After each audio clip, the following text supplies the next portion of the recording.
Assalamualaikum warahmatullahi wabarakatuh. Halo teman-teman semuanya, perkenalkan nama saya Sofa Tasya Kamila. Sekarang saya sudah bersama dengan Bapak Muhammad Bagus Riza Astian, selaku Ketua DPD PAN Kota Pekalongan dan anggota DPRD tingkat 2 Kota Pekalongan, sekaligus pemilik owner Batik Semesta yang ada di Kota Pekalongan. Dan beliau juga merupakan salah satu alumni dari SMA Muhammadiyah 1 Pekajangan di Pekalongan pada tahun 1993. Nah, di sini saya bakal tanya-tanya seputar pertanyaan yang menarik tentang dunia pendidikan di 4.0 saat ini. Nah, langsung aja kita tanya-tanyain Bapaknya. Oke, langsung aja kita menuju ke topik yang akan dibahas pada hari ini. Oke, pertanyaan pertama, menurut Bapak, bagaimana sih persiapan pendidikan untuk menghadapi era 4.0 saat ini? Ya, terima kasih Mbak Tasya. Oke. Alhamdulillah saya merasa bahagia sekali hari ini diundang oleh teman-teman dari SMA Muhammadiyah untuk sekedar sharing tentang 4.0 ya. Jadi pendidikan di era 4.0 ini kan memang mengedepankan tentang bagaimana pendidikan itu bisa menyesuaikan dengan revolusi industri 4.0, perkembangan zaman. Dan sekarang memang industri komunikasi kita kan luar biasa cepatnya, luar biasa canggihnya. Kalau dulu kita tidak bisa berkomunikasi secara jauh, sekarang gampang saja bisa video call dan sebagainya. Nah, bagaimana dengan pendidikan kita di era 4.0 ini, apalagi di era kemarin ada COVID-19 kan seperti itu. Nah, ini COVID-19 itu membawa berkah tersendiri bagi industri 4.0 sendiri, karena itu COVID-19 mempercepat teknologi itu, supaya karena COVID itu tidak mengharuskan kita tidak berkerumun dan sebagainya, itu kan.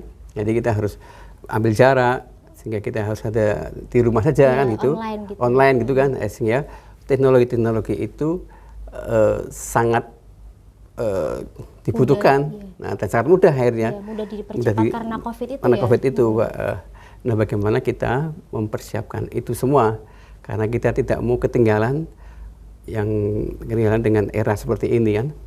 Kita harus cepat dan tepat.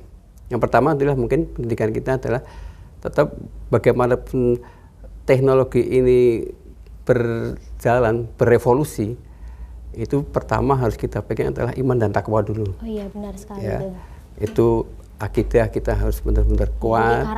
Karakter. Karena kan memang pendidikan itu pertama harus karakternya harus tertanam kuat.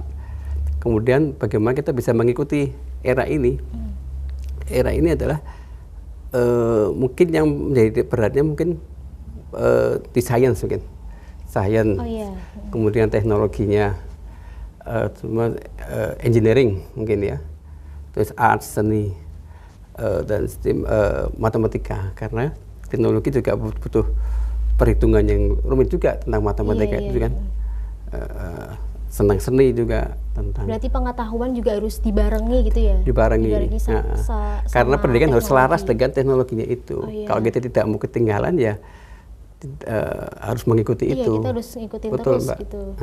Jadi dari tadi Bapak Riza yang sudah sampaikan bahwa teknologi di era 4.0 ini sangat dibutuhkan sekali, apalagi saat ini kemarin dengan bencana adanya COVID-19 ini, kita diharuskan dipaksa untuk belajar tetap di rumah saja gitu. Nah, bagaimana sih caranya? Salah satunya adalah dengan online tersebut ya Pak. Ya, gitu. Betul. Dan tadi salah satu hal utama untuk menanamkan karakter yang bagus itu dimulai dari iman dan takwa dulu teman-teman. Jadi kalau kalian udah mempunyai penilaian terhadap karakter, iman dan takwanya sudah kuat, nah nanti kalian juga bisa dibarengin sama prestasi-prestasi yang lain seperti sains, matematika, biologi, fisika, kemudian seni. Gitu. Nah, pada bidangnya masing-masing sepertinya ya Pak. Oke, jadi gitu. Lanjut ke pertanyaan yang kedua.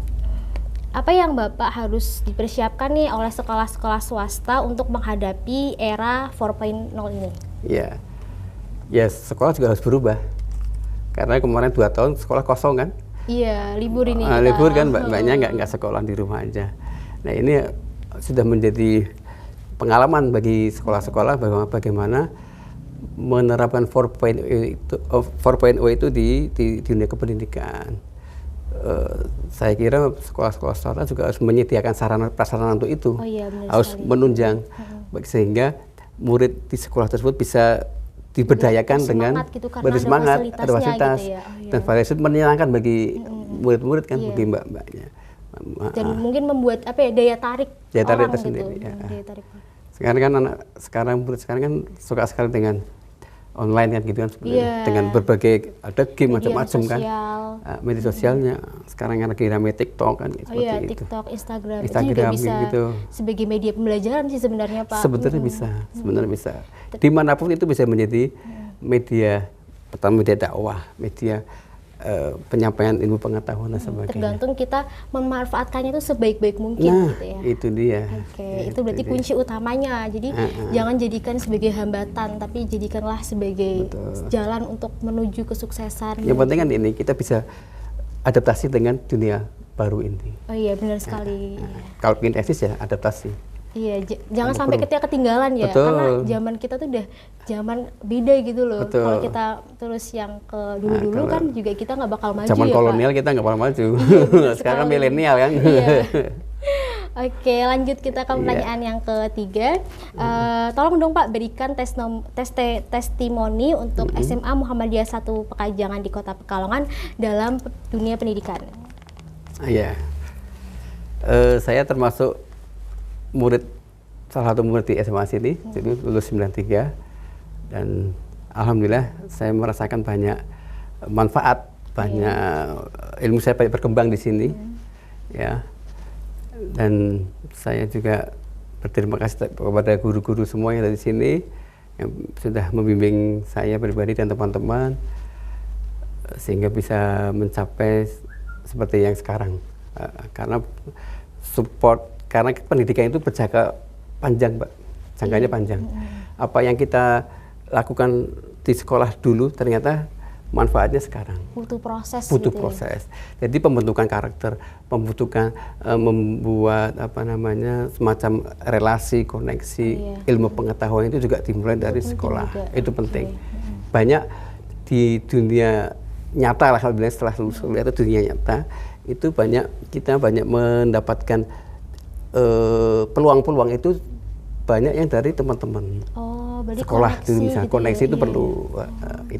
Itu yang salah satu poin yang bisa kita manfaatkan, kita petik ketika di sekolah. Alhamdulillah saya di SMA Muhammadiyah dulu, dan sekarang banyak bergaul juga dengan teman-teman di SMA Muhammadiyah yang ikut mensupport, saling berbagi, saling berbagi pengalaman menurut saya dan sebagainya itu tadi. Kalau pengalaman yang nggak terlupakan nih dari SMA Muhammadiyah ini apa Pak? Yang masih tadi ingat sampai sekarang mungkin? Saya pernah distrap sama Pak Pandu. Nggak pernah. Udah. Saya nggak menangin berarti. Nggak menangin Pak Pandu, karena saya pas di kelas nyeletuk, terus Pak Pandunya kan gitu kan. Pas pelajaran berarti. Pas pelajaran nyeletuk kan, terus kemudian pernah dihukum potong rambut sama Pak Amuzar. Itu pengalaman sama Bu Masito juga. Kalau sama Bu Masito saya nilai saya selalu bagus salahnya. Gitu loh. Apa karena selalu masuk pas pelajaran Bu? Ya mungkin. Ya, seperti itulah. Oke, jadi gitu guys, pengalaman dari Bapak Riza ini. Nah sebelum kita penutupan, ada nggak sih Pak pesan-pesan buat yang melihat podcast pada siang hari ini, mungkin untuk bagi teman-teman yang melihatnya biar tetap semangat dan tetap berkreasi mungkin? Ya betul. Ya buat adik-adik di SMA Muhammadiyah, selalu kembangkan rasa keinginan tahuan kalian. Curious kalian, tapi ke dalam hal-hal yang positif, karena rasa keinginan tahu itu akan mendorong kita untuk mengetahui lebih banyak ilmu, lebih banyak pengetahuan. Iya benar sekali. Ya seperti itu, karena seumuran mbaknya ini kan masih keinginan tahunya bikin besar. Nah itu diarahkan dengan sebaik-baiknya. Satu itu, kedua ikutilah perkembangan teknologi ini dengan baik, dengan positif. Ya, karena teknologi berkembang seperti ini juga bisa kita manfaatkan juga untuk kebaikan kita, untuk meningkatkan kapasitas kita dan sebagainya. Jadi tadi intinya tetap pertama kali iman dan takwa itu. Jadi pesan dari Bapak Rizain tadi yang pertama selalu tanamkan iman dan takwa, kemudian yang kedua ada tadi apa? Curious, rasa keingintahuan. Yang kedua adalah rasa ingin tahu kalian nih harus besar gitu, karena kalau kalian semakin tahu, kalian juga akan semakin tahu banyak hal gitu ya Pak. Dan yang ketiga adalah teknologi ini kalian juga harus selalu ikuti ya, seiring dengan berjalannya zaman ini gitu, biar kalian nggak ketinggalan gitu. Nah mungkin itu aja podcast pada siang hari ini. Semoga kalian yang nonton bisa bermanfaat dan bisa mengambil hal yang menarik dari podcast hari ini. Saya cukupkan sampai di sini saja dan kurang lebihnya mohon maaf. Wassalamualaikum warahmatullahi wabarakatuh. Waalaikumsalam warahmatullahi wabarakatuh.